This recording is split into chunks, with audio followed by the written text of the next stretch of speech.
হোলী খেলাত ব্যস্ত মোস্তফা কামাল আজহাৰী।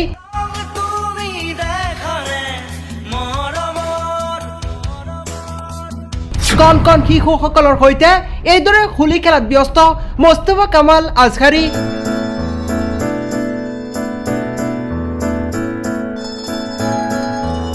লগতে জনাইছে ফাকুৱাৰ হিয়াবৰা শুভেচ্ছা আৰু ভক্তিবৰা প্ৰণাম। তেওঁৰ মতে এই ৰঙৰ উৎসৱে সমাজৰ পৰা হিংসা বিদ্বেষ ঘৃণা আৰু মানসিক দূৰত্ব আঁতৰাই কঢ়িয়াই আনিব সুখ শান্তি সমৃদ্ধি আৰু ভাতৃত্ববোধ।